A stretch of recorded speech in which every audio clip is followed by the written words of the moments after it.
యేసుతో మా జీవితం ఎంతో ఆనందం. యేసుతో మా జీవితం ఎంతో మాధుర్యం. యేసుతో మా జీవితం ఎంతో ఆనందం. మీలో ప్రతి ఒక్కరు కూడా దేవుని సన్నిధిలో చాలా విలువైన వాళ్ళు. ఇక్కడ నిలబడే వాళ్ళ నుంచి కూర్చునే వాళ్ళు ఎవరైనా అందరూ కూడా చాలా విలువైనటువంటి స్థలంలో ఉన్నాం. మనం ఎవరని చెప్పండి? విలువైనటువంటి ప్రజలం. దేవునికి స్తోత్రం. ఎంత విలువ మంది? ఎంత విలువ? మన విలువ ఎంత? మళ్ళీ అడుగుతున్నాను, మన విలువ ఎంత? వెల కట్టలేం. ఓకే. రెండవ మాట, యేసుక్రీస్తు ప్రభు యొక్క అమూల్యమైనటువంటి, నిర్దోషమైనటువంటి, నిష్కలంకమైన, పరిశుద్ధమైనటువంటి రక్తం యొక్క విలువ ఎంతో ఎవరో వెల కట్టలేమో అంత విలువ కలిగినటువంటి వాళ్ళం. హల్లెలూయా. కనుక మన ఆలోచనలు కూడా విలువగా ఉండాలి, మన సమయాన్ని కూడా విలువగా ఉపయోగించాలి. ప్రతీదీ కూడా దేవుని నిమిత్తం మనం చేసే ప్రతీదీ కూడా చాలా విలువైంది. దాన్ని పాడు చేసినా మన చేతిలోనే ఉంది. ఒక విలువైనటువంటి వస్తువు మీ చేతికి ఇచ్చి దీన్ని జాగ్రత్తగా ఉపయోగించుకోండి అన్నాం అనుకోండి, దాన్ని ఉపయోగించుకోవచ్చు, లేకపోతే దాన్ని ఏ కీలుగా కీలు విప్పేసి మొత్తం తర్వాత మళ్ళీ ఉపయోగించకుండా కూడా పాడేయచ్చు. అలా చేయొచ్చు. ఏదేమైనా దేవుడు మనల్ని ప్రేమించి మనల్ని దేవుడు వాడుకోవడానికి ఇష్టపడతా ఉన్నాడు. ఈరోజు మనం దేవుని వాక్యాన్ని ప్రియులారా ధ్యానం చేసుకుందాం. దేవుని నామానికి మహిమ కలుగునుగాక. హల్లెలూయా. మీలో కూడా కొంతమంది ఎడ్యుకేటెడ్ పిల్లలు ఉన్నారో మీరు కూడా దేవుని పనిలో పాలిభాగస్తులు అవ్వాలి. ఈ విషయాన్ని బట్టి నేను మిమ్మల్ని ప్రత్యేకంగా కోరుతూ ఉన్నాను. ప్రార్థన చేసుకోండి. మీకు పాట పాడమని అప్పచెప్తే పాట పాడండి, ఆరాధన నడిపించమని అప్పచెప్తే ఆరాధన నడిపించండి, ప్రార్థన చేయమని చెప్తే ప్రార్థన చేయండి. ఓకే. మాకేం పని లేదండి ఇక్కడ అని అనుకుంటూ ప్రియులారా కొంతమంది ఏదో ఊరికనే వస్తున్నాం అన్నట్టుగా అనుకుంటున్నారు. దయచేసి మీరెవ్వరూ కూడా అలాగనుకోవద్దు. విలువైనటువంటి ఒక వస్తువును మనం కొనుక్కున్నాం అనుకోండి, దాన్ని ఎంత విలువగా అవసరమగు రీతిగా మనం ఎలా వాడుకుంటామో మనందరం కూడా అలాంటి విలువైనటువంటి వారం కనుక ఎప్పుడు యేసయ్య వాడుకుంటాను అనుకునేటప్పటికల్లా మనము అందుబాటులో కనబడాలి. దేవునికి స్తోత్రం కలుగును గాక. ఎలా ఉండాలి మనం? దేవుడు అర్హత కలిగిన వాళ్ళని వాడుకోడట, అందుబాటులో ఉన్నవారిని వాడుకుంటాడట. అంటే ఆయన వాడుకోవడానికి అర్హత ఏంటంటే నీ చదువు కాదు, నీ ఉద్యోగం కాదు, లేకపోతే నీ సంపాదన కాదు, నీ అందం కాదు, నీ ఆరోగ్యం కాదు. ఏంటి అని అంటే నువ్వు అందుబాటులో ఉండడం. చూడండి, ఆ జోనీ ఎరిక్సన్ గురించి నేను ఎప్పుడో చదివాను ఆ పుస్తకం. జోనీ ఎరిక్సన్ గురించి ఈరోజు ఓఫిరాని చెప్తున్నటువంటి సమయంలో నిజంగా దేవుని స్తుతించాను. ప్రియులారా, నేను గమనించింది అలాంటి స్థితిలో ఉన్న వాళ్ళు కూడా నేను దేవుని కొరకు ఏం చేయగలను అనుకుంటే, ప్యారలైజ్ అయిపోయిందంటే ఒకవేళ మీకు ఎవరికైనా అర్థం కాకపోతే చెప్తున్నాను. పెరాలసిస్ అంటారు చూడండి. పెరాలసిస్ అంటే అర్థం ఏంటి? చెయ్యికి పెరాలసిస్ వస్తే చెయ్యి పడిపోద్ది, ఇంకా చెయ్యి లేపలేరు. చెయ్యి ఉంటుంది కానీ చెయ్యిని లేపలేరు. కాలుకి పెరాలసిస్ వస్తే కాలు లేపలేరు. అర్థమవుతుందా? నోటికి పెరాలసిస్ వస్తే నోరు కూడా మాట్లాడలేము సరిగా. మాట్లాడతాం కానీ మనం మాట్లాడేది సరిగా ఉండదు, అర్థవంతంగా ఉండదు. ప్రియులారా, కన్నుకు ఒకవేళ కన్ను, నోరు, ముక్కు ఈ భాగాలు ఏవైనా కూడా ఖచ్చితంగా ఏమవుతాయి అంటే ఉండవలసిన స్థానంలో ఉండకుండా అవి వాటి ఫంక్షన్స్ సరిగా చేయలేవన్నమాట. దీనికి కారణం ఏంటంటే మెదడు కారణం. బ్రెయిన్లో ఏదైనా లోపం వచ్చిందంటే దానిని బట్టి ఏమవుతుందంటే మన బాడీలో ఏదో ఒక పార్ట్ ఆగిపోద్ది. జాగ్రత్త అర్థం చేసుకోండి. యేసుక్రీస్తు ప్రభువుతో ఆమె సంబంధం కలిగి ఉంది కనుక యేసయ్య కోసం నేను ఇప్పటి వరకు నేను ఏమీ చేయలేను, చేయకుండా నా జీవితం అయిపోయింది. ఇలాగ అయిన తర్వాత నేను యేసయ్య కోసం ఇంకా ఏమీ చేయకుండా ఉంటే ఏమో నా జీవితం ఎప్పుడు ముగించబడుతుందో అని చెప్పి ఆలోచించుకుని ఆ క్షణంలోనే ప్రియులారా ఒక నిర్ణయానికి వచ్చేసింది ఆమె. ఈరోజు కూడా నేను చెప్తున్నాను, ఇక్కడున్న ప్రతి ఒక్కరు కూడా ఒక నిర్ణయానికి ఈరోజు ఇప్పుడే వచ్చేయాలి. దేవునికి స్తోత్రం. అది వాక్యం చదవడమైనా, ప్రార్థన చేయటమైనా, పరిచర్య చేయటమైనా, లేకపోతే ఏ రకంగానైనప్పటికీ కూడా. నేను ఒక సంఘం గురించి విన్నాను ఏంటంటే ఆ సంఘములో కలెక్టర్స్ వచ్చి పరిచర్య చేస్తారంట. వాళ్ళే తుడిచేది, వాళ్ళే కుర్చీలు వేసేది, వాళ్ళే ప్రియులారా మాప్ పెట్టేది, అన్నీ వాళ్ళే చేస్తారట. ఏమండి, ఒకసారి ఒక సంఘ పెద్ద ప్రియులారా ఆ సంఘానికి ఆ సహోదరి రావడం ఈయన ఎప్పుడు చూడలేదో, మొత్తానికి ఏమైందో తెలియదు కానీ ఒక ఉన్నతమైనటువంటి క్యాడర్కి చెందినటువంటి ఒక పోలీస్ అధికారి అధికారిని. ఆమె ఏం చేసిందంటే మందిరంలో పరిచర్య చేయడానికి వచ్చిందట. చాలా దూరంలో ఒక 2-3 క్యాన్వాయ్ ఆగిపోయిందట. ఆమె వచ్చి లోపలికి వచ్చి మొత్తం అంతా తుడిచి శుభ్రపరిచి మాపు పెట్టి అదంతా చేస్తూ ఉంది. ఈలోగా సంఘ పెద్ద గారు వచ్చాడంట. వచ్చినటువంటి సమయంలో ఆయన అన్నాడు, అమ్మాయి ఇంకా ఎంత టైం పడుతుంది, కానీ త్వరగా ఆరాధన టైం అయిపోతుంది అన్నాడంట. అని ఊరుకోకుండా మీరంతా ఇంతే, సరిగ్గా టైంకి మీరు రారు, టైంకి మీరు సిద్ధం చెయ్యరు అని చెప్పి చాలా చిరాకు పడిపోయి కోప్పడిపోతున్నాడంట. ఆవిడ ఏం మాట్లాడలేదు, మామూలుగా అలా చేసుకుంటూ వెళ్ళిపోతుంది. వెళ్ళిపోయినటువంటి తర్వాత ఆవిడ పని ముగించేసిన తర్వాత ఆవిడ మెట్లు దిగి ప్రియులరా ఆ యొక్క క్యాన్వాయ్ దగ్గరికి వెళ్ళి ఆ కారు ఆమె ఎక్కుతుందట. ఎక్కుతుండగానే ఈయనకు అర్థమైపోయింది, ఇప్పటి వరకు నేను ఆవిడ ఏదో ఒక కూలి పని చేయడానికి వచ్చినట్టుగా నేను మాట్లాడేశాను, మామూలు వ్యక్తి అనుకుని. కానీ ఆవిడెవరో ఒక పెద్ద క్యాడర్కి చెందినటువంటి వ్యక్తి అనే విషయాన్ని గుర్తించి ప్రియులరా ఆ పాస్టర్ గారికి చెప్పాడంట. అయ్యా నాకేం అర్థం కాలేదు, నాకు తెలియలేదు, నేను ఎవరో మామూలు అనుకున్నాను. కానీ ఆవిడ వెళ్తుంటే చూశాను, వెళ్తున్నప్పుడు ఆ కారు ఎక్కుతుంటే ఆవిడ వెనకాల ఇంకా 2-3 కార్లు ఉన్నాయి, జీపులు ఉన్నాయి. అలాంటి క్యాన్వాయ్లో వెళ్తుంటే అప్పుడు అనుకున్నాము ఈవిడేదో చాలా పెద్ద క్యాడర్కి చెందినటువంటి ఆవిడేమో అన్నాడు. అర్థమవుతుందా? కొంతమంది ప్రియులరా అలాంటి క్యాడర్లో ఉండి అలాంటి యొక్క ఉన్నతమైనటువంటి highly qualified people they are doing ministry. అర్థమవుతుందా? They are doing cleaning. వాళ్ళు క్లీనింగ్ చేస్తున్నారు, వాళ్ళు శుభ్రపరుస్తున్నారు, వాళ్ళు ప్రిపేరింగ్ ఏమంటే సిద్ధపరుస్తున్నారు. ప్రతీది కూడా అవసరమైతే బాత్రూములు కూడా కడిగేటువంటి వాళ్ళుగా ఉన్నారు. హల్లెలూయా. ఈరోజు ఆలోచన చేస్తే మనం ఒక చిన్న పని కూడా చెయ్యం. ఏమంటే చేసేవాళ్ళు మాత్రమే చేస్తూ ఉన్నారు. మిగిలిన వాళ్ళు నాకేమీ పని లేదు అనుకున్న వాళ్ళు ఏం చేస్తారో నేను చెప్తున్నాను. మీరు ఏం చేస్తారు అని అంటే ముందుగా వచ్చి దేవుని తట్టు చేతులు ఎత్తి ప్రార్థన చెయ్యండి. దేవునికి స్తోత్రం. మాకేం పని లేదండి, మేము ఇంటి దగ్గర పని చేసుకోవడం అండి, వండుకోవడం అండి. సరిగ్గా ఆరాధన నుంచి ఇలాగ వెళ్ళేటప్పటికల్లా టక్మని అలాగ ప్లేట్ ఏంటది హాట్ డిష్ ఓపెన్ చేసుకోవడం, కూర వేడిగా ఉండాలి, అన్నం వేడిగా ఉండాలి, తర్వాత ఏమంటే వాటిలోకి ఏమైతే కావాలో అన్నీ రెడీగా ఉండాలి. కొంతమంది డ్యూటీస్ నుంచి అడ్జస్ట్ చేసుకుని రావడంలో కొంచెం వాళ్ళకి ప్రియుల ఆలస్యం అవ్వచ్చేమో, కానీ మనకి ఏ డ్యూటీ లేదు. ఏమండి లేవడంతో కౌరులు చెప్పుకోవడం, లేకపోతే ఇంట్లో అవి వండుకోవడం ఇవి వండుకోవడం. ఇంకా కొంతమంది మార్కెట్కి వెళ్ళిపోవడం, అక్కడ నిలబడతారు గంటలు. ఆ తర్వాత గబగబా వచ్చి అమ్మో టైం అయిపోతుంది టైం అయిపోతుంది అవ్వదా మనకే టైము. కాబట్టి ప్రియులారా గమనించుకోండి, గుర్తించుకోండి, విలువైనటువంటి జీవితం నీది. నీ సమయం చాలా విలువైంది. విలువ లేని వాటికి, తిండి కోసం, బట్ట కోసం, లేకపోతే ఇంకా వస్తువుల కోసం, లేకపోతే ఏదో ప్రియులారా ఆనందం, సరదా, ఫన్నీ కోసం నీ జీవితాన్ని ఉపయోగించొద్దు. నువ్వేం చేస్తావు అని అంటే నీకున్నటువంటి ఈ సమయాన్ని విలువగా ఆలోచించు. దేవునికి స్తోత్రం కలుగును గాక. ఒకవేళ నీవు టీ కొట్టుకు వెళ్ళావనుకుందాం, ఆ టీ పోస్తున్నటువంటి వ్యక్తి రక్షణ కోసం నువ్వు ఆలోచించు.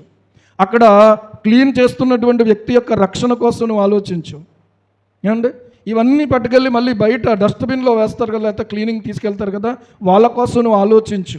ఆ లోపల ప్రియులరా ఆ భయంకరమైనటువంటి వేడిలో నీకు కావలసినవన్నీ తయారు చేసి అందిస్తూ ఉంటారు కదా, ఆ వేడి చూడగానే నీకు నరకాగ్నిగుండములో కాలిపోతున్న దృశ్యం గుర్తు చేసుకో. అక్కడ వేడి ఉంటుందా, చల్లదనం ఉంటుందా? ఎక్కడా చెప్పండి, ఎక్కడా? నరకంలో.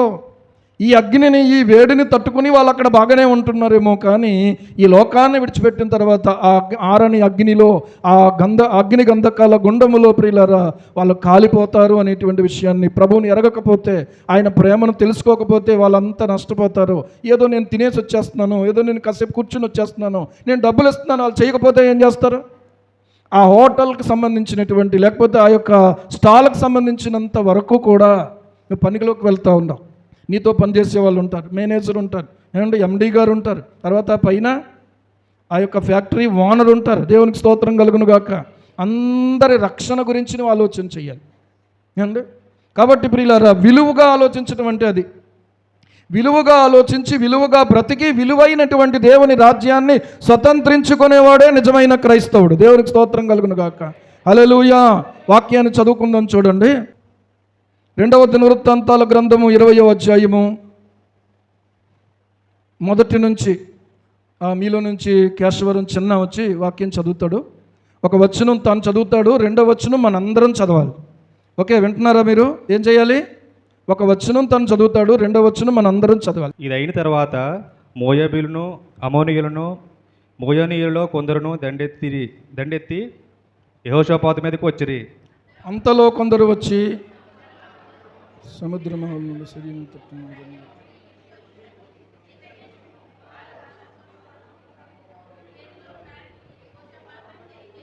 అందుకు యెహోషాపాతు భయపడి యెహోవా వద్ద విచారించుటకు మనసు నిలుపుకుని యోదయ అంతటా ఉపవాస దినము ఆచరింపవాలని చాటింపగా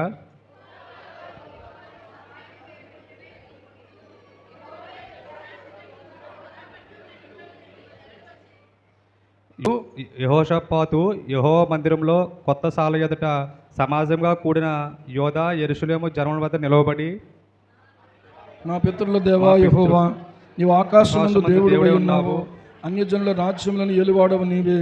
నీవు బాహుబలము గలవాడవు, పరాక్రమము గలవాడవు. నేను ఎదిరించుటకు ఎవ్వరికి నీ బలము చాలదు. నీ జనులైన ఇశ్రాయేల్ ఎదుటి నుండి ఈ దేశపు కాపురస్తులను తోలివేసి నీ స్నేహితుడైన అబ్రహాము యొక్క సంతతికి దీనిని శాశ్వతంగా నిచ్చిన మా దేవుడు నీవే.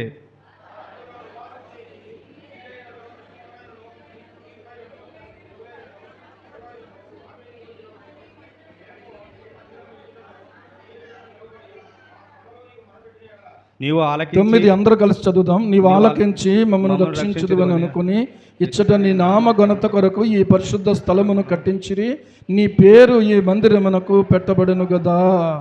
దేవుడి పరిశుద్ధ లేఖన భాగాన్ని మనందరి వినికిడిలో దీవించునుగాక. నీకు ఈ పరిశుద్ధ గ్రంథం రావటం జరిగింది, నీకు వందనాలు చెల్లిస్తూ ఉన్నాం. బైబిల్ సొసైటీ ఆఫ్ ఇండియా అనేటువంటి సంస్థ ద్వారా దేశమంతటా కూడా ఈ బైబిల్స్ పంపిణీ చేయబడుతున్నాయి ప్రభువా. దేశంలోని అన్ని భాషలలో ముద్రించబడుతూ ఉన్నాయి తండ్రి. దేవా, ఈ యొక్క సొసైటీని మీరు ఆశీర్వదించండి నీ మహాకృపను బట్టి నాయన.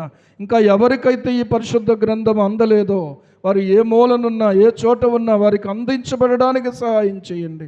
మా వంతులో మేము మా ప్రభువా మేము కలిగి ఉన్న ఈ పరిశుద్ధ గ్రంథాన్ని భయభక్తులతో చదవడానికి సహాయం చేయండి, ధ్యానించడానికి సహాయం చేయండి.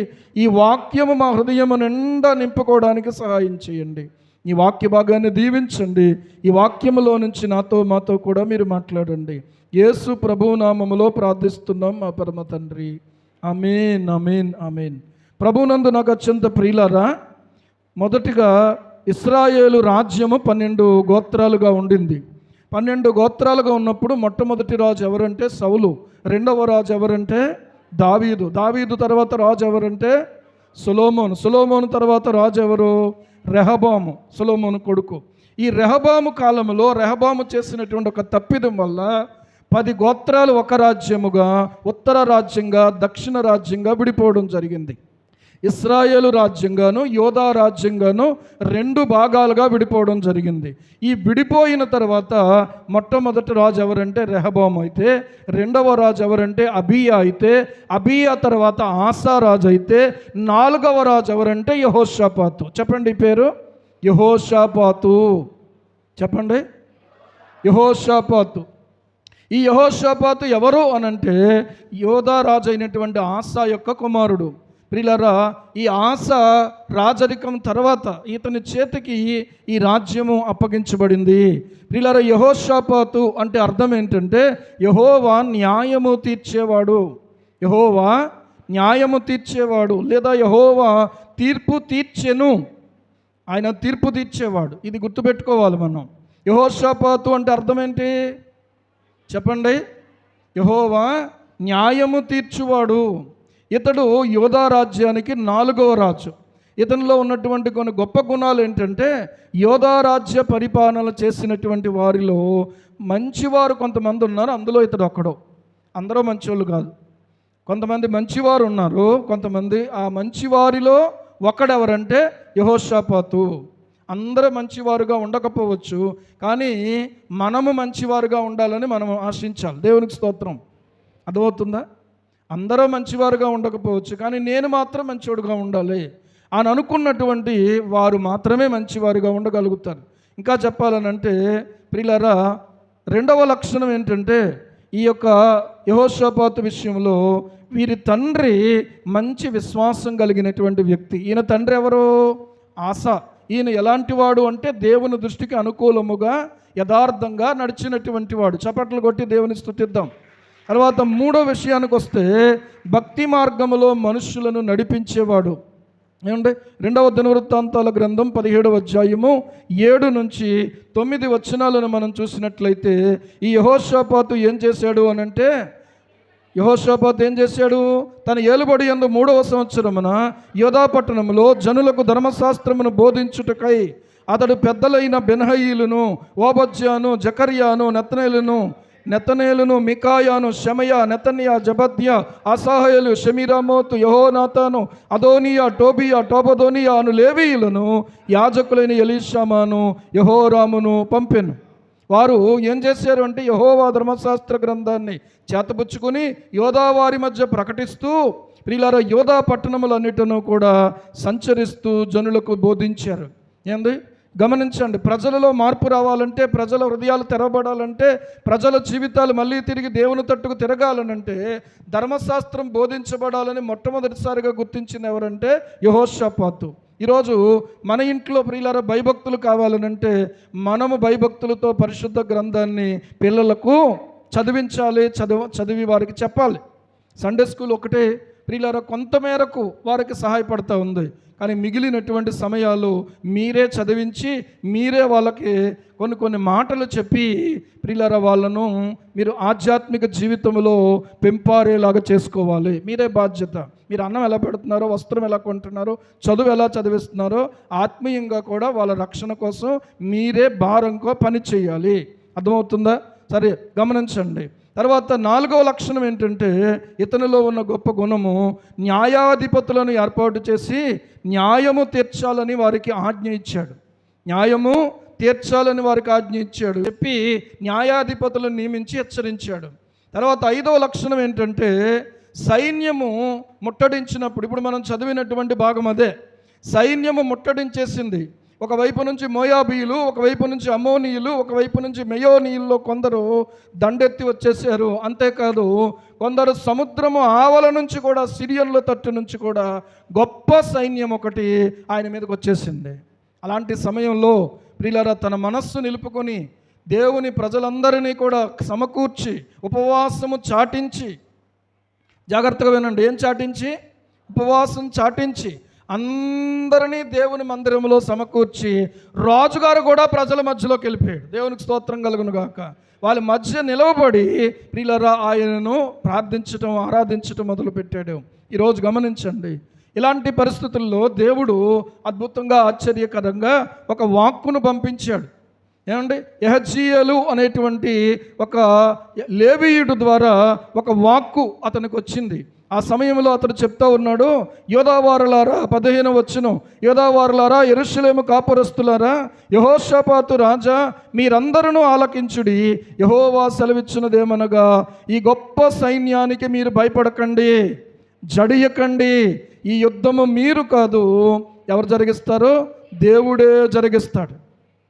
ఈ యుద్ధము మీరు కాదు, దేవుడే జరిగిస్తాడు. అలాగన్నప్పుడు ప్రియులారా యెహోషాపాతు దేవునికి సాష్టాంగ నమస్కారం చేశాడు, దేవునికి సాగిలపడ్డాడు. దేవుడు అతనికి ఇచ్చిన ఆలోచనను బట్టి ఆయన సన్నిధిని సాగిలపడి నమస్కరించిన తర్వాత యాజకులను, ప్రియులారా కహాతీయుల సంతతి వారిని, కోరహీయుల సంతతి వారిని, లేవీయులందరినీ నిలబెట్టి గొప్ప శబ్దముతో ఇశ్రాయేలు దేవుడైన యెహోవాను స్తుతించారు. ఆ తర్వాత యుద్ధానికి వెళ్ళారు. ఆయుధాలు ఉన్నాయి, సైనికులు ఉన్నారు. కానీ ఈ సైనికుల కంటే ముందు ఎవరు నిలబెట్టాడంటే పాటలు పాడే వాళ్ళను, వాయిద్యకుల్ని, లేవీయుల్లో కొందరిని ఏర్పాటు చేసి మీరు పాటలు పాడండి అబ్బాయి, దేవుని స్తుతించండి అని చెప్పాడు. దేవునికి మహిమ కలుగును గాక. దేవుడే యుద్ధం జరిగిస్తాడు. కానీ మనం ఏం చేయాలి? మనం ఏం చేయాలి? యుద్ధరంగంలో నిలబడాలి. యుద్ధరంగంలో నిలబడాలి. ఇంటికి వెళ్ళిపోయి తలుపులు వేసేసుకుని పడుకుంటే కుదరదు. దేవుడే చూసుకుంటాడు, దేవుడే యుద్ధం జరిగిస్తాడు. కొంతమంది ఎలా ఉంటారనంటే అంతా ఎలాగ అవకాశం దొరుకుతుందో పడుకుందాం అనుకుంటారు, లేకపోతే రెస్ట్ తీసుకుందాం అనుకుంటారు, లేకపోతే కౌరులు చెప్పుకుందాం అనుకుంటారు, లేకపోతే ఆడుకుందాం అనుకుంటారు, లేకపోతే ప్రియులారా ఇంకా ఏదో ఎక్కడికో వెళ్ళిపోదాం అనుకుంటారు. చాలా బిజీగా ప్రియులారా లోక సంబంధమైన విషయాల్లో బిజీ అయిపోతూ ఉంటారు. కానీ యెహోషాపాతు సైన్యాన్ని సిద్ధపరిచి దేవుని యొక్క ప్రియులారా సన్నిధిలో వారందరి ముందు నిలబెట్టి ఏం చేశాడో తెలుసా? స్తోత్రము చేయటానికి ఏమండి వారందరినీ ముందు నిలబెట్టాడు. వారందరూ దేవునికి స్తోత్రగానాలు చేయటం మొదలుపెట్టారు. అసలు ఏ యుద్ధానికైనా వెళ్ళే వాళ్ళు ముందు ఆయుధాలు కలిగినటువంటి సైనికులే ముందుంటారు. కానీ ఇక్కడ జరుగుతున్న విషయం ఏంటంటే పాటలు పాడేవాళ్ళు ముందున్నారు, గాయకులు ముందున్నారు, స్తుతించేవారు ముందున్నారు, లేవీయులు ముందున్నారు. హల్లెలూయా. ఇలా పాడుతూ స్తుతిస్తూ ఉండగా యెహోవా ప్రియులారా అద్భుతం చేశాడు. ఎలాగంటే అమ్మోనీయుల మీద, మోయాబీయుల మీద, సెయ్యూరు మన్యవాసుల మీద మాటుగాండ్రను పెట్టిన కనుక వారు ఏమైపోయారు తెలుసా? హతులైపోయారంట. ఎవరు పెట్టారు? దేవుడే పెట్టాడు. దేవునికి స్తోత్రం.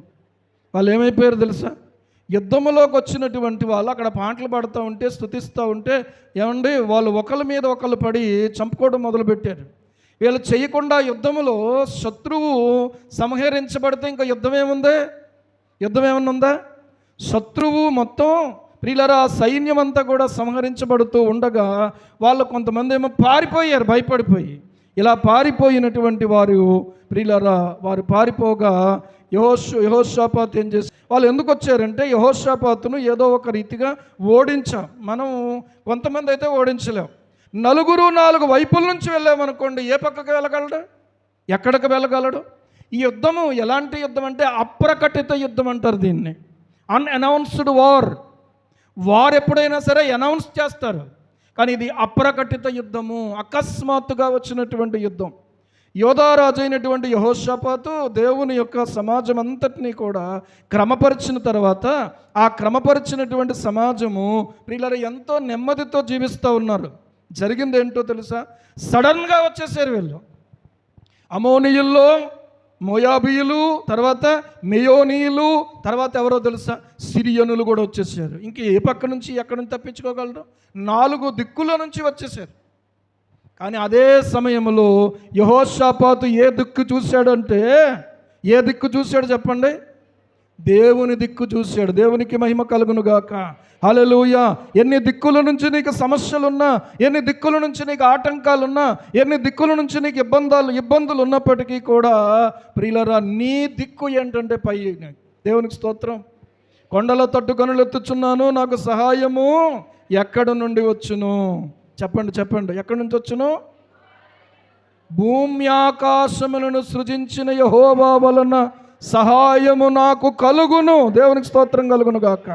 హల్లెలూయా. ఈరోజు నీకు ఎవరు సహాయం చేయకపోయినా, ఈరోజు నీకు ప్రియులారా దారులు మూయబడినట్టుగా కనబడుతుంటే, తప్పించుకోలేనటువంటి పరిస్థితిలో నీవు ఉంటే, ఆ పరిస్థితిని నువ్వు ఎదుర్కోవలసి ఉంటే, ఆ పరిస్థితిలో నువ్వు నిలబడాల్సి ఉంటే నిలబడు. దేవుని తట్టుకు నీ కన్నులెత్తు. దేవునికి స్తోత్రం కలుగును గాక. దేవుని యందు నిరీక్షణ ఉంచి నీవు ఏం చెయ్యి? ఆయనను స్తుతించు నా ప్రాణమా. ఏమండి? ఎందుకు కృంగిపోతున్నావు? ఎందుకు తొందరపడిపోతున్నావు? ఏమండి? ఎవరు సహాయం ఉన్నా లేకపోయినా నువ్వు దేవుని బిడ్డవు. దేవుడు నిన్ను ఏర్పాటు చేసుకున్నాడు. God chosen people. దేవునికి స్తోత్రం కలుగును గాక. దేవుడు ఏర్పాటు చేసుకున్న ప్రజలకి దేవుని యొద్ద నుండి సహాయం దొరుకుతుంది. ఈరోజు దేవుని యొద్ద నుంచి నీకు సహాయం దొరుకుతుంది. మనుషులు నమ్ముకున్నట కంటే యెహోవాను ఆశ్రయించుట మేలు. రాజులు నమ్ముకోవడం కంటే యెహోవాను ఆశ్రయించుట మేలు. ఒక రాజే యెహోవాను ఆశ్రయించాడు. రాజు యెహోవాను ఆశ్రయించటం నిజంగా ఆలోచన చేస్తే, ఇతడు ప్రియులారా యెహోవాను ఆశ్రయించాడు. అతడు కాపాడబడ్డాడు. అద్భుతమైన విజయం అతనికి సొంతమయ్యింది. ఈరోజు యెహోషాపాతు ఎదుర్కొన్న పరిస్థితి ఒక రకమైతే, నువ్వు ఎదుర్కొన్న పరిస్థితి ఇంకొక రకంగా ఉండొచ్చు. అక్కడ సూత్రం మాత్రం గమనించండి. నువ్వు నీ యొక్క హృదయాన్ని ఆయన మీద నిలుపుకోవడం నువ్వు ఫస్ట్ చేయాల్సిన పని. రెండవదిగా ప్రియులారా ఆయన వాక్యాన్ని అనుసరించడం నువ్వు చేయాల్సిన పని. ఆయన వాక్యాన్ని అనుసరించి నీ జీవితాన్ని ఏం చేయాలో తెలుసా? చక్కపరుచుకోవాలి. నీకు ఇవ్వబడిన కుటుంబాన్ని నువ్వు చక్కపరుచుకోవాలి. నీ కుటుంబమును నువ్వు చక్కపరుచుకోవాలి. వాక్యానుసారంగా క్రమపరుచుకోవాలి. ఒకవేళ అలాంటి యొక్క పరిస్థితి ఒకవేళ నీకు సాధ్యం కాకపోతే నీవేం చేయాలో తెలుసా? కన్నీళ్లు కార్చి నా ప్రభు సన్నిధిలో నువ్వు ప్రార్థన చేస్తే నీకు ఆయన తప్పక సహాయం చేస్తాడు. చేతులు ఎత్తుకో. అర్థమవుతుందా? అంటే నేను ఇంకేం చేయలేనని చేతులు ఎత్తేసేద్దాం. నీ చేతులు ఆయన తట్టుకు ఎత్తు, ఆయన సహాయం కోరుకో. తప్పకుండా దేవుడు కృప చూపించి నీ కుటుంబాన్ని చక్కబరుస్తాడు. నీ కుటుంబాన్ని చక్కబరుస్తాడు. నీవున్నటువంటి పరిస్థితి ఏదైతే ఉందో ఆ పరిస్థితి ప్రియులారా ఆయన చక్కబరచగలిగిందే కానీ చక్కబరచలేనటువంటి అంత పెద్దదేం కాదు. ఆయనకు అసాధ్యమైంది ఏముందండి?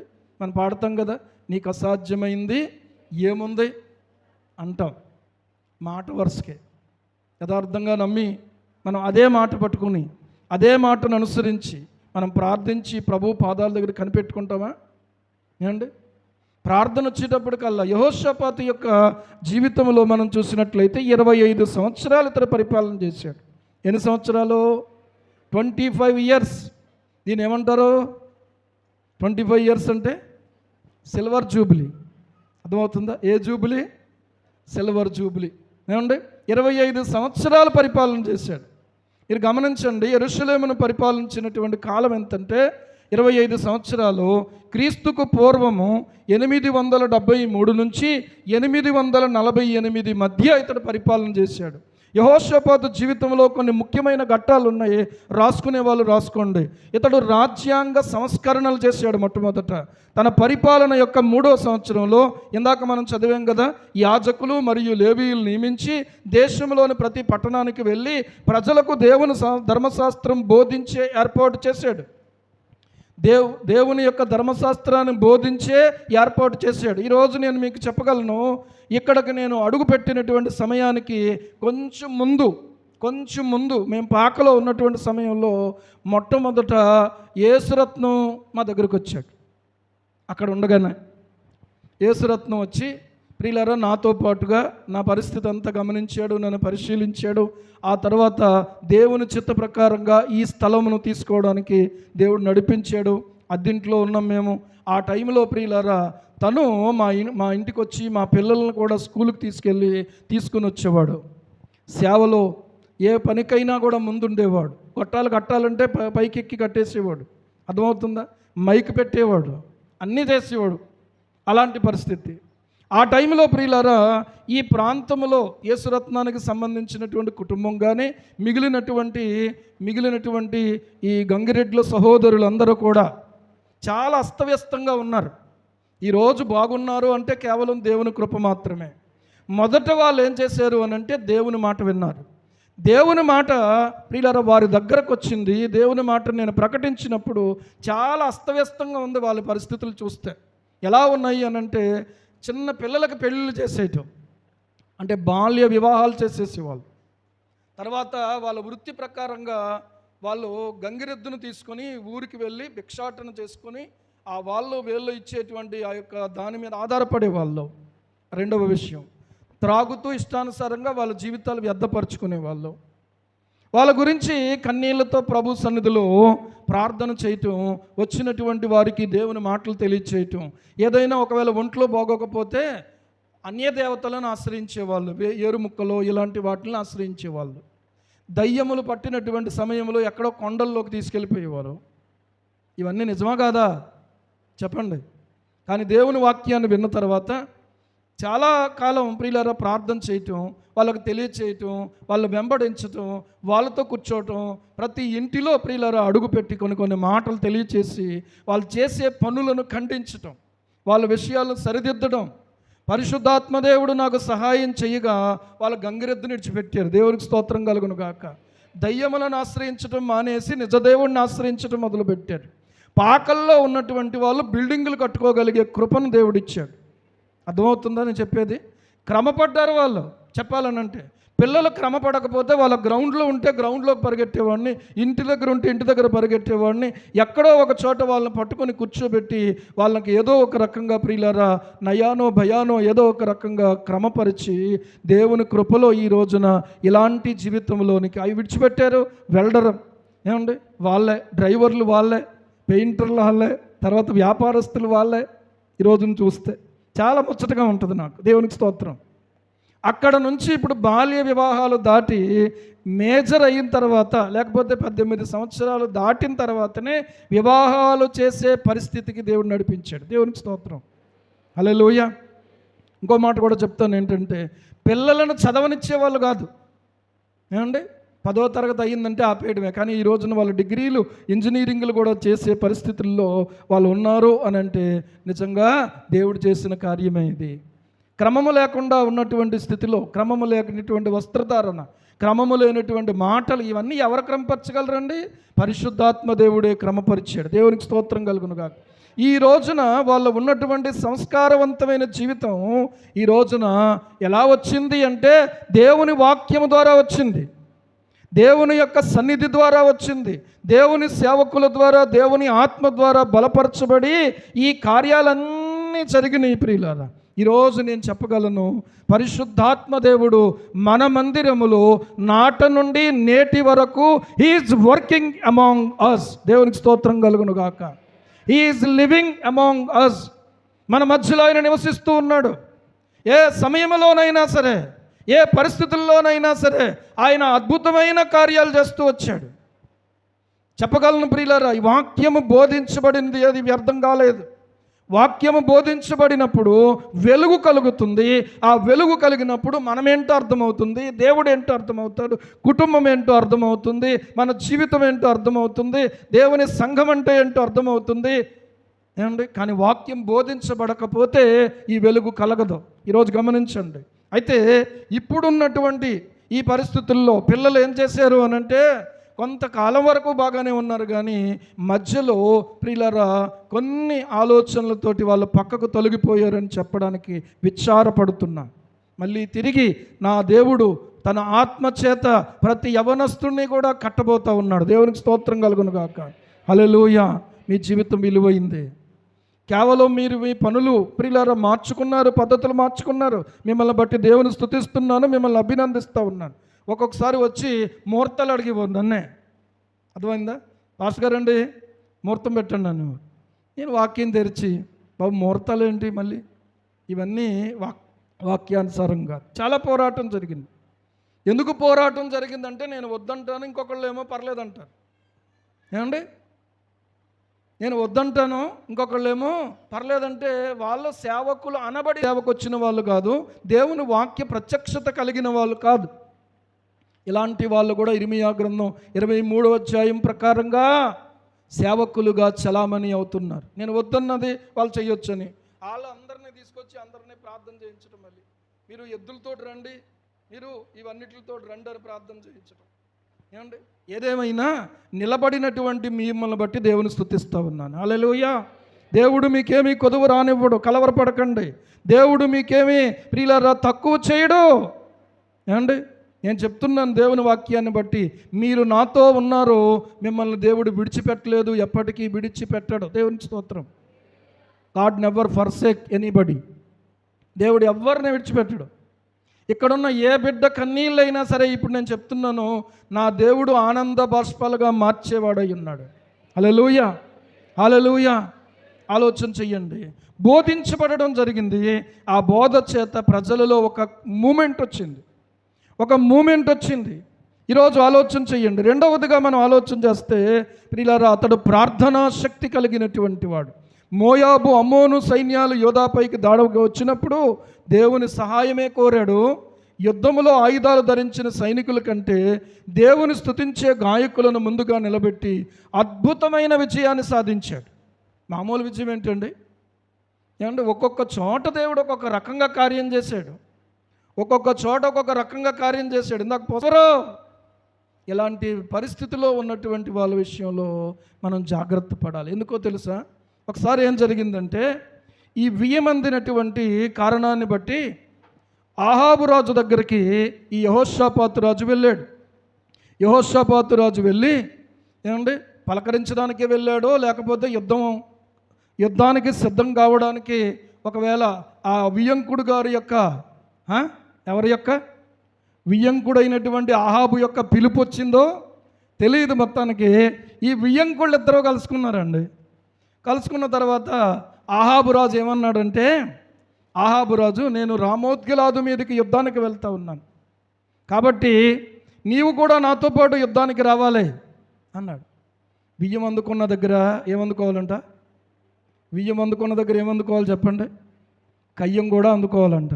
ఏమండి? కానీ గమనించండి, జరిగినటువంటి విషయం ఏంటంటే, యెహోషాపాతు వెంటనే ఏమన్నాడు తెలుసా? వెంటనే ఏమన్నాడు తెలుసా? 3వ వచనం, ఆ యొక్క 2వ దినవృత్తాంతాల గ్రంథం 18:3లో రాయబడి ఉంది. ఇశ్రాయేలు రాజైన యోధారాజైన ఇశ్రాయేల్ రాజైన ఆహాబు యోధారాజైన యెహోషాపాతును చూచి, నీవు నాతో కూడా రామోత్గిలాదునకు వచ్చేదవా అని అడుగగా, యెహోషాపాతు, నేను ఎవరు వాడను? నేను నీ వాడను. నా జనులు ఎవరు? నా జనులు నీ జనులు. మేము నీతో కూడా యుద్ధమునకు వచ్చేదమని చెప్పాను. అబ్బా, ఎంత పని చేశాడండి. ఏమంటున్నాడు? వెంటనే నేను నీ వాడను అంటే అన్నాడు, కానీ నా జనులు ఎవరి జనులు? నీ జనులు అనేసాడు. ఏమండి? అంటే ఇప్పుడు తన రాజ్యాన్ని తీసుకెళ్ళి ఎవరి చేతిలో పెట్టేశాడు? ఎవరి చేతిలో పెట్టేశాడు? తన రాజ్యం అంతా కూడా అతను వశం చేసేసినట్టుగా మాట్లాడుతూ ఉన్నాడు. ఏమండి? కానీ గమనించండి ప్రియులారా, ఏమన్నాడు తెలుసా? ఒక పని చేద్దాం. యెహోషాపాతు అన్నాడు ఇశ్రాయేలు రాజుతో, నేడు యెహోవా యొద్ద సంగతి విచారణ చేద్దాము రండి అన్నాడు. ఏమండి? ఎక్కడ విచారణ చేద్దాం? సంగతి అంటే ఏంటి? యుద్ధానికి వెళ్దామా లేకపోతే ఆగిపోదామా? ఇప్పుడు ఏం చేద్దామంటే మనం దేవుని యొద్ద విచారణ చేద్దాము అన్నాడు. సరే, విచారణ చేద్దాం అనగానే ఎవరైనా ఉన్నారో యెహోవా యొద్ద విచారణ చేయడం అంటే? ఎలా విచారణ చేయటం అంటే దేవుని ప్రవక్తల యొద్ద విచారణ చేయటం. దేవునికి స్తోత్రం. ఈరోజు ఆలోచన చెయ్యండి. ఇలాంటి విచారణ ప్రియులారా చేస్తూ ఉండడానికి ఏమండి, వెంటనే ఇశ్రాయేలు రాజు ఏం చేశాడంటే, తను బువ్వ పెట్టి కొంతమందిని పోషిస్తూ ఉన్నాడు. వాళ్ళు ఎంతమంది అంటే 400 మంది ప్రవక్తలట. ఎంతమంది? 400 మంది ప్రవక్తలు. వాళ్ళందరినీ పిలిపించేశాడు. వాళ్ళందరూ సమకూర్చబడ్డారు.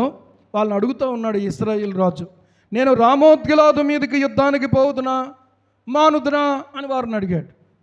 ఉందా లేదా వాక్యంలో? చూస్తున్నారా బైబిల్లో? అమ్మాయి, బైబిల్లో చూడాలి. ఇశ్రాయేలు రాజు 400 మంది ప్రవక్తలను సమకూర్చి, నేను రామోత్గిలాదు మీదకి యుద్ధానికి పోవుదునా మానుదునా అని వారిని అడిగాను.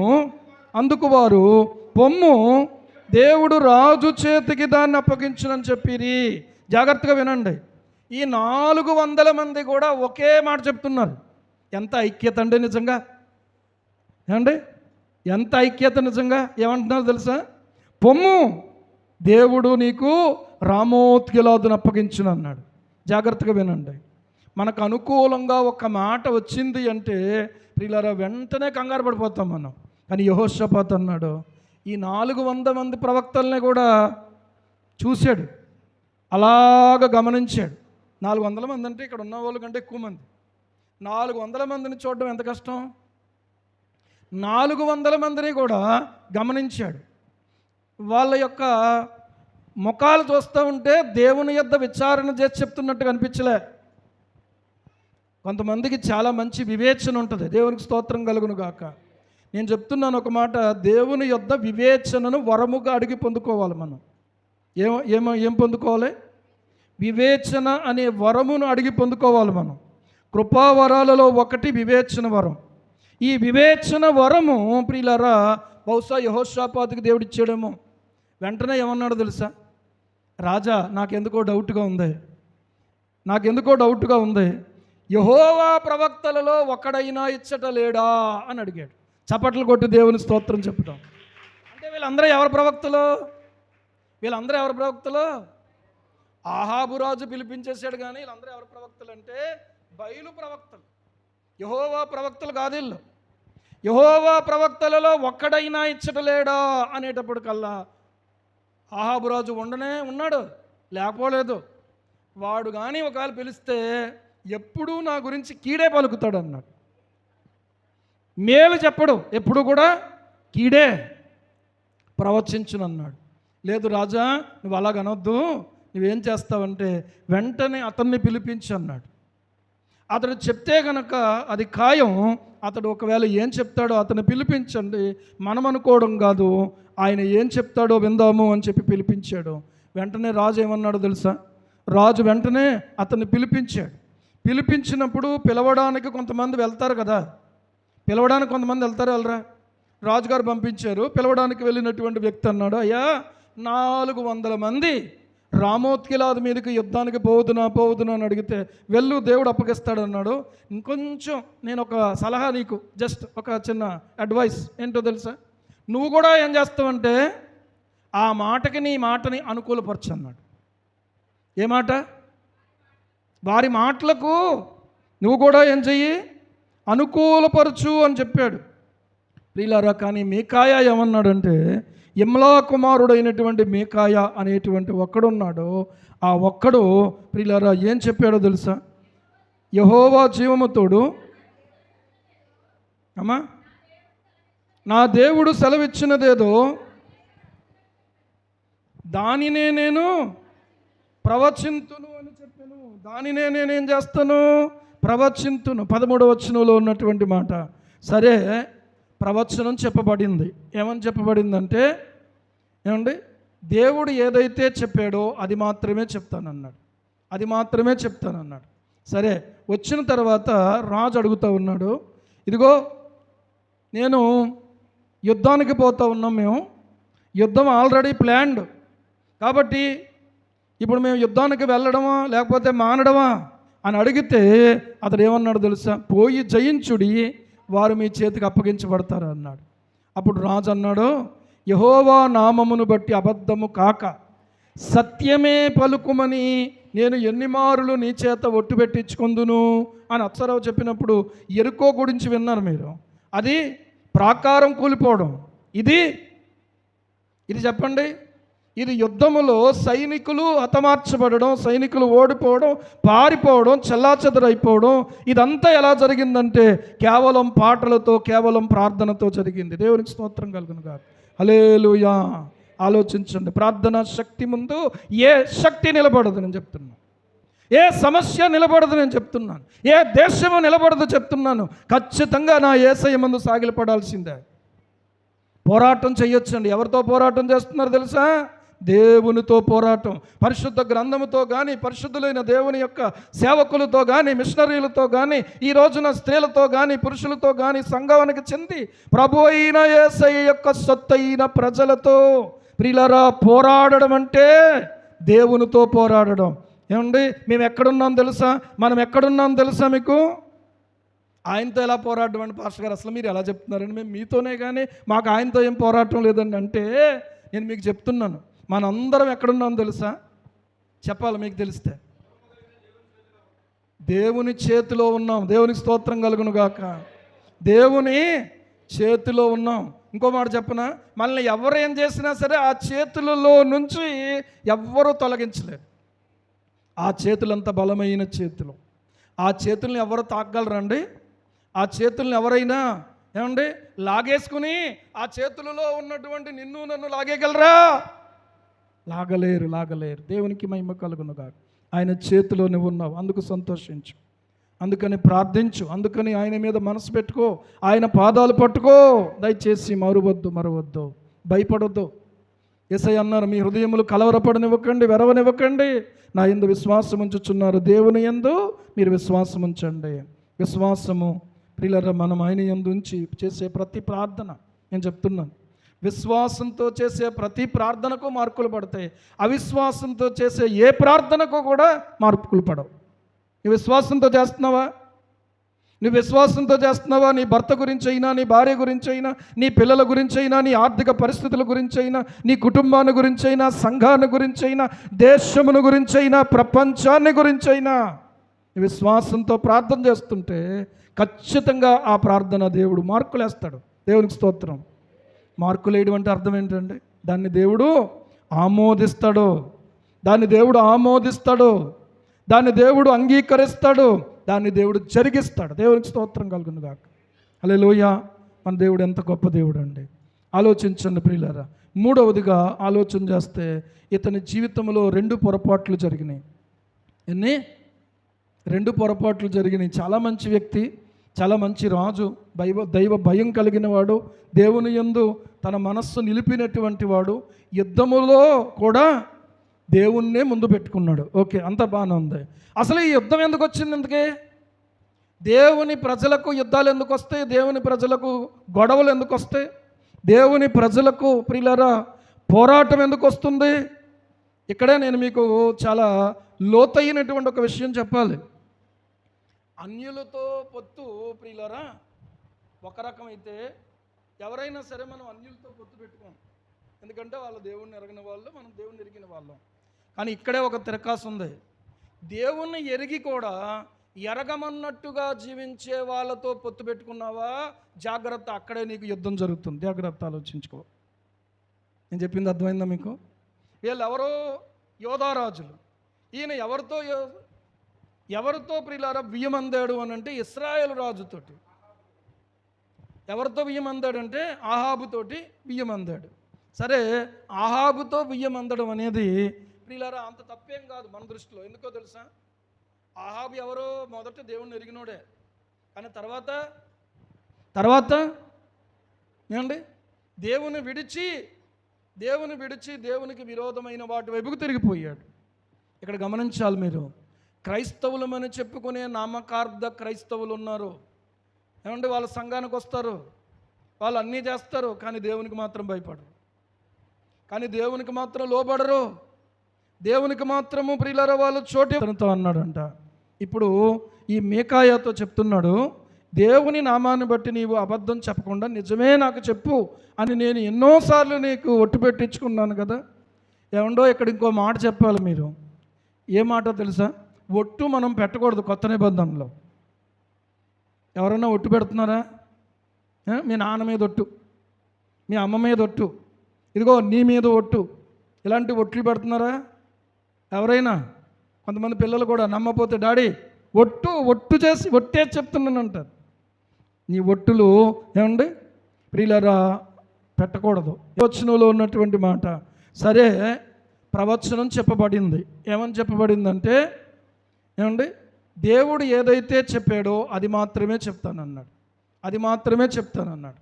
సరే, వచ్చిన తర్వాత రాజు అడుగుతూ ఉన్నాడు, ఇదిగో నేను యుద్ధానికి పోతూ ఉన్నాం, మేము యుద్ధం ఆల్రెడీ ప్లాన్డ్, కాబట్టి ఇప్పుడు మేము యుద్ధానికి వెళ్ళడమా లేకపోతే మానడమా అని అడిగితే అతడు ఏమన్నాడు తెలుసా? పోయి జయించుడి, వారు మీ చేతికి అప్పగించబడతారు అన్నాడు.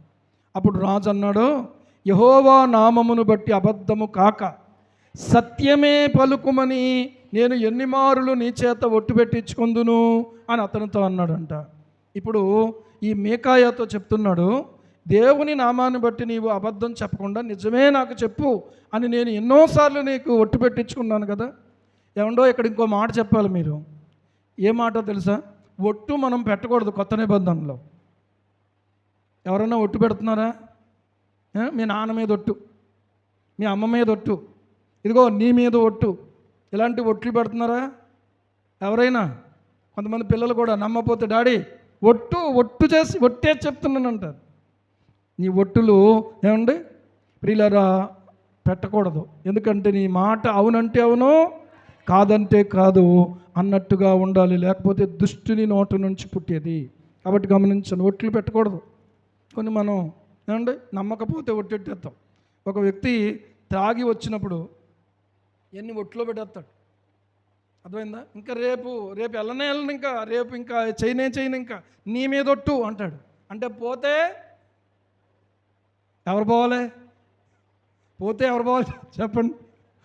ఏమండి నా మీద ఒట్టాడు, నీ మీద ఒట్టు అంటాడు. అసలు ఒట్లే పెట్టొద్దు. దేవునికి స్తోత్రం కలుగును గాక.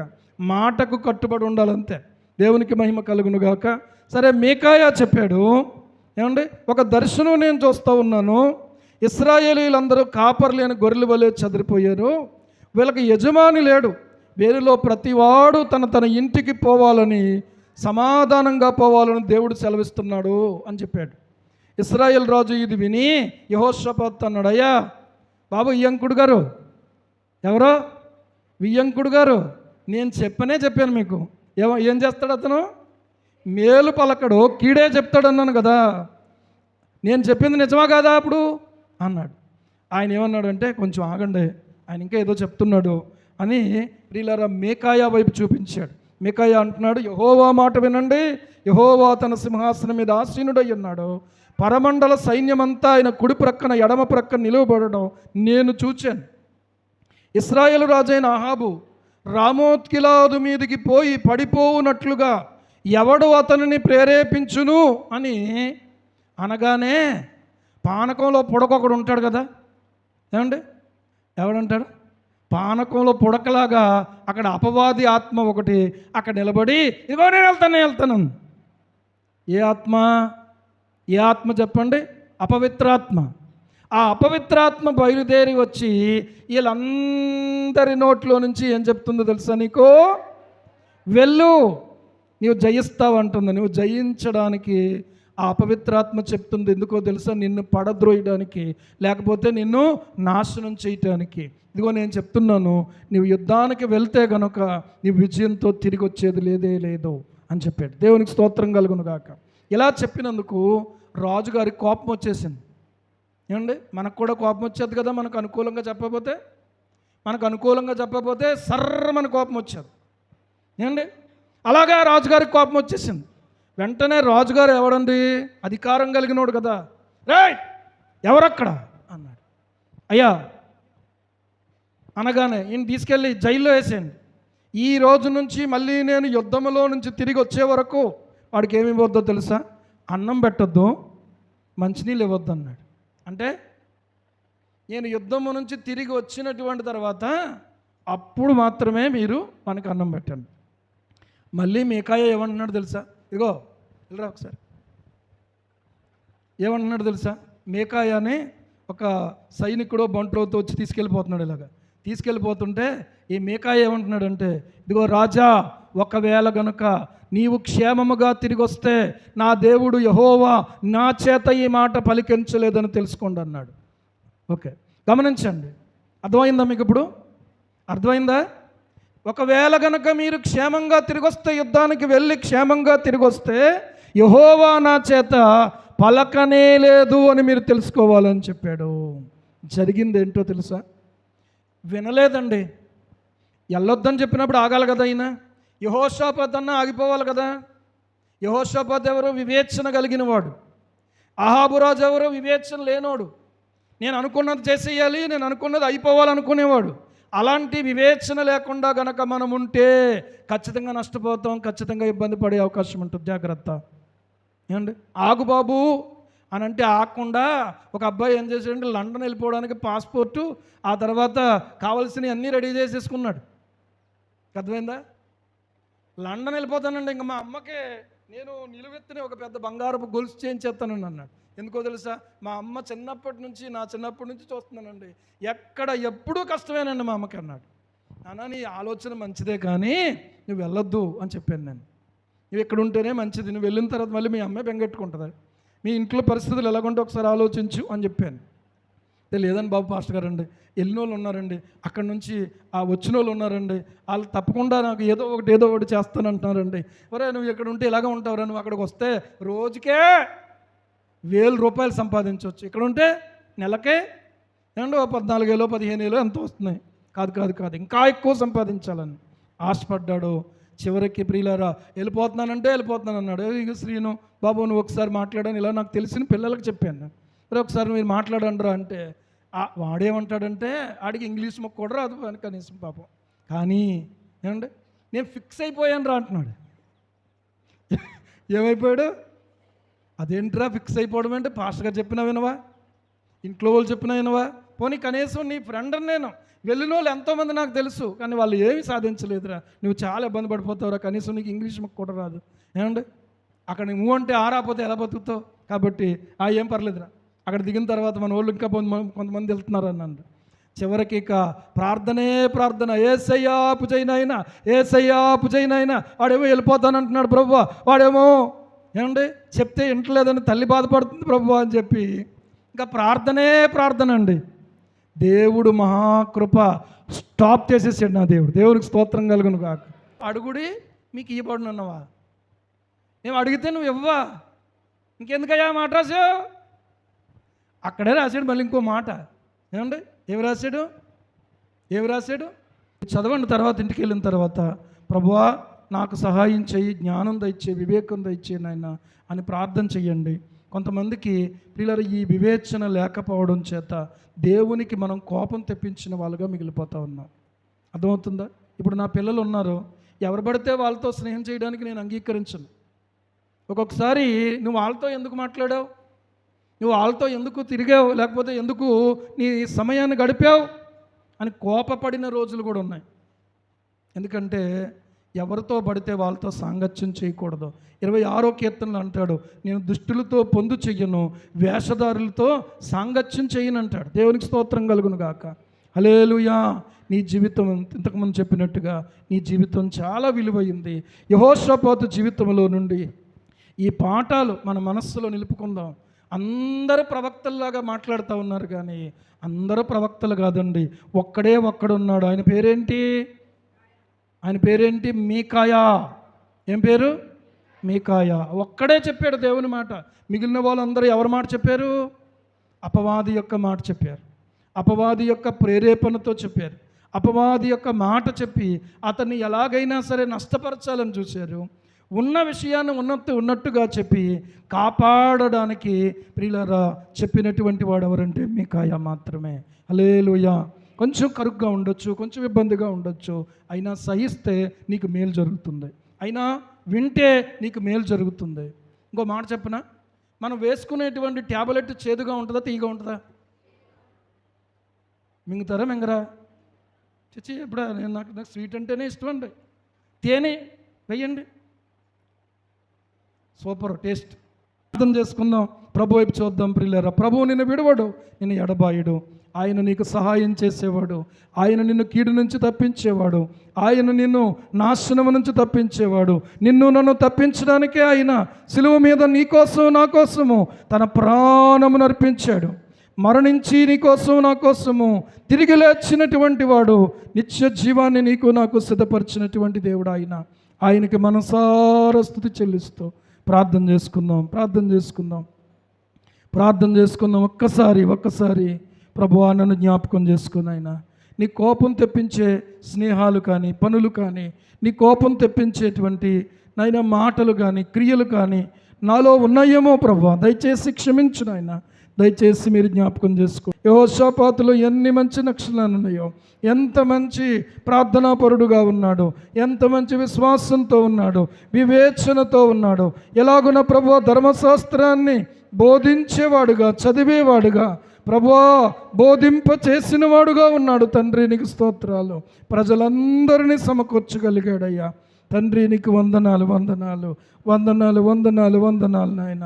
కానీ ఆహాబుతో స్నేహం చేసి ప్రభువా తన మీదకి నాయన నీ కోపాన్ని నాయన కారణమైపోయాడు. ప్రభువా దయతో మీరు క్షమించండి నాయన. ఏ బిడ్డను నాయన మీరు విడిచిపెట్టొద్దు తండ్రి, ఏ బిడ్డను కూడా మీరు విడిచిపెట్టొద్దు నాయన. దయచేసి మీరు జ్ఞానం దయచేయండి, దయచేసి మీరు ఆశీర్వదించండి, కీడు నుండి తప్పించండి, మోమాటాల నుంచి మీరు విడిపించండి. ప్రభువా మోమాటమును బట్టి మా తండ్రి ఎంత నష్టం జరిగింది ప్రభువా. దయచేసి మోమాటము లేకుండా తండ్రి అయ్యా మీరు మమ్మల్ని ఆశీర్వదించండి. యేసయ్య నామములో ప్రార్థిస్తున్నాం మా పరమ తండ్రి. ఆమేన్.